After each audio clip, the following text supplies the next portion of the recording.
What's up, tribe? How you guys doing? Go ahead and hit that subscribe button. I hope you like this video. This is your review for the Real Housewives of Dubai Season 1 Reunion Part 1. So let me just say this before we get started. And I know I'm a little bit late, but y'all go ahead and put it in the comments for me. This reunion was not enjoyable to me because of Chanel Anon. Now, I don't know what was going on with Chanel. I don't know what type of Twitter beef and text messaging, and I don't know, maybe we'll get more clarity in part 2, but it just seemed like Chanel was intent on being combative with everybody. If they said that the sky was blue, she was going to be like, it is not blue, it is a light white, it is an off white, it is not blue. I don't know why you would say it's blue, why are you attacking me, it is not. And it was just like, where is this coming from? So I have to say that, because pretty much everything with this reunion, no matter who, like at one point Andy was talking to Caroline Stansberry, and she interjected herself about something dealing with Caroline's, what was she talking about? Damn, I wish I should have wrote it down. But it was something dealing with Caroline's business. And Anon interjected herself, and she's going off on this tangent.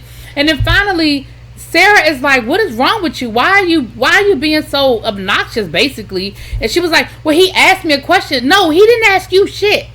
He was talking to Caroline. He wasn't even looking at you. Y'all know how these reunions go. We start off, and Andy goes person by person. They were talking to, oh, that's what it was. They were talking to Stansberry about, and they were talking about Sergio and what he does. And she was saying, well, you know, he was a professional soccer player, well, football player. And Chanel goes off, no, he wasn't. He never played. I have many friends who play for Real Madrid, and he never played for Real Madrid. Well, come to find out, he had a contract with Real Madrid, but he didn't actually physically play, because he was injured. But he did have a contract, and she was like, well, then how does he make money? How would they pay him? And they were like, because he had a contract. They paid him his contract. He just didn't play longer. But it was just like, nobody's talking to you. So then she was like, well, he asked me. No, Andy ain't asked you nothing. Andy was talking to her about her husband. Anyway, let's just start at the beginning. So at the beginning of the episode, Naomi Campbell calls and asks Chanel to walk in the show for her October the 25th in Qatar. And Andy was like, I didn't set this up. And I'm like, okay. But anyway, so that was, you know, that already took Chanel's inflated head and made it even bigger, because of, you know, Naomi Campbell's calling, you know what I mean? So they start this off by dealing with the elephant in the room as it relates to Dubai and the issues that they were being criticized about with the LGBTQIA community and women and, you know, women of color. And they were saying how, listen, you know, yes, it's true that, you know, basically it's illegal. LGBTQ is illegal. But nobody bothers you. Like, you're not supposed to have PDA, but for the record, nobody is supposed to be having PDA, you know. They ain't really addressed women's rights but so much. But you know, remember, they got a lot of backlash, so I guess they figured, let's address the elephant in the room and let's go on and talk about it. They did talk about how they got a lot of backlash within Dubai, especially from women who lived in Dubai, saying, listen, that's not what a real, you know, woman, a housewife in Dubai, and like, they didn't understand this whole concept of people being called housewives. Are they really housewives? But, you know, so they did address that. And then, like I said, they went down the couch. So they started with Caroline Stansberry, who was sitting next to Andy on his left, and then Chanel was sitting on the right.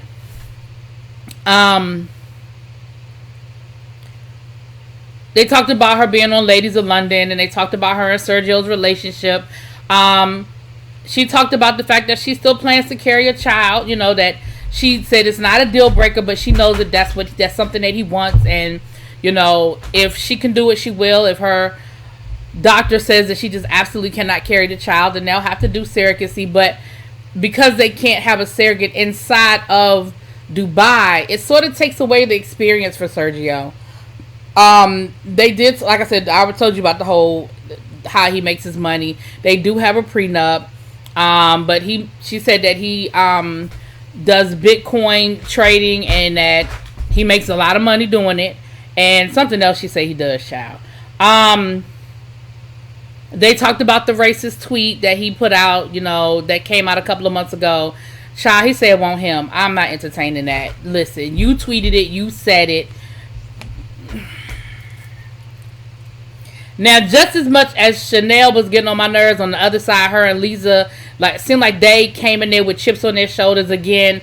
I don't know all of what was going on behind the scenes, and it's clearly something going on that deeper than what we saw on the show. Like, we saw the divide, but it clearly is a lot deeper because they came in there like armed for bear, But just as much as they were getting on my nerves on the left side, Caroline Brooks was getting on my nerves on the right side. It just seemed like she was going out of her way to defend everything and be all hunky-dory on the other side. And so it was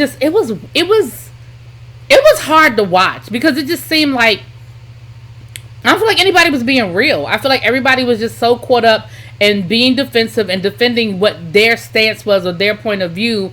I don't know. It just came off very combative, and it was a lot.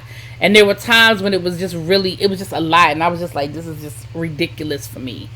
They did get to talk to Brooks, and she told her story, and she did elaborate, and she said that her marriage was mentally, physically, and emotionally abusive. And Andy said, well, what made you finally leave? She said, we were in Serbia, we had gotten into an altercation, and I really, truly felt like my life was in danger. Like, I really, truly felt like if I did not get out of there with my son, I would die.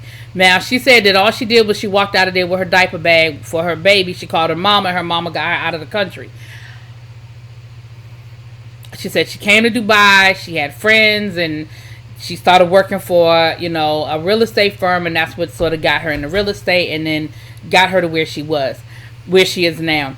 She said that she never really expected what her ex-husband, the apology, and, Andy was like, even for him to do it on camera, and she said, well, for me, I feel like that was his way of saying, I really do mean this, because not only am I going to apologize, but I'm going to do it on camera so the whole world sees me apologize. She said it was totally unexpected. She really wasn't expecting that. She said that was the first time she had sat down with him in years. And for him to apologize and be so open about their relationship, she said, but he has totally given his life over to God, and that he really is trying to be a better person. And so that was good to see. That was good to hear. That was good to see. Then we went over to Lisa, and we were talking about her and the goat. Child, I don't care about that goat. And this is where things started getting real ugly, because her and Stanberry got into it about her stealing her designs. And Stanberry said, well, a really good friend of mine, first of all, she's not a top maternity designer, and a really good friend of mine said that she stole some of her designs from her. And she was like, girl, what? She was like, bring me the receipts, because I don't steal anything. She said 90% of my designs are original, and the other 10 we contract out, but we have all of the proper paperwork that those designs belong to my company. Like, my company did make 8 figures, well, 7 figures in American dollars last year. That is legit. She said, then Caroline tried to say that one of her friends gave her the seed money to start her company. She was like, nobody gave me the money to start my company. I started my company, all mine. Then there was this moment where Chanel and Sarah got into it about Sarah being, when they were talking to Caroline Brooks and Sarah about the whole situation with the son. And they said they really are good friends now. They've gotten past it. And Brooks even said, she said, I think Sarah understands me well enough to know now that that's just not a conversation for us to have. But if she were to bring it to me, my response would be different. So it's not just she wouldn't bring it to me, but my response would be different, because we're friends on a different level. Like, we've really gotten a chance to know each other, and we are friends on a different level. So again, Chanel interjects into their conversation, and she starts talking about how Sarah is judgmental, and when you did it to me, and she brings up the whole tattoo thing. She said, well, I want to know, why would you tattoo me? Why would you put kind on my hand? I'm the kindest person. And she starts going down this whole rabbit hole again about the tattoo, and then from there they evolve and they start arguing about other comments that were made, and they really started going down the road, and Andy has to be like, listen, let's put a pin in that, we'll talk about that later. So I feel like wherever that conversation was going, they're going to discuss it later. But it was dealing with Sarah and Chanel and comments that Sarah had made, and Sarah was, she threatened to sue Chanel, and Andy was like, hold on, we go put a pin in that, we're gonna come back to it. Now Sarah act like she didn't know what Chanel was talking about. And we do know that Chanel be misunderstanding shit. So I don't know if she really threatened to sue her or not. I don't know. But Andy said we'll come back to it. So I guess in part 2, we'll revisit it in part 2. But once again, Chanel sat there and act like she didn't understand. She wasn't clear. Andy asked her, why are you being so defensive? Well, what does that mean? Girl, you know what defensive means. See, I'm not playing this game with you, Chanel.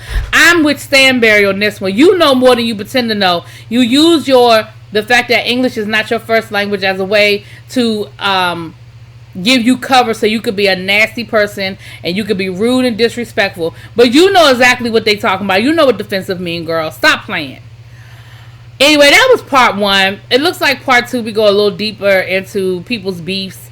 Looks like it's gonna get real nasty. At the end of this episode, Stansberry pulled out a whole book on lies of Lisa, child. I said, y'all just don't know how to act. After Monique done bought the binder, everybody got receipts now. Everybody's showing up and want to have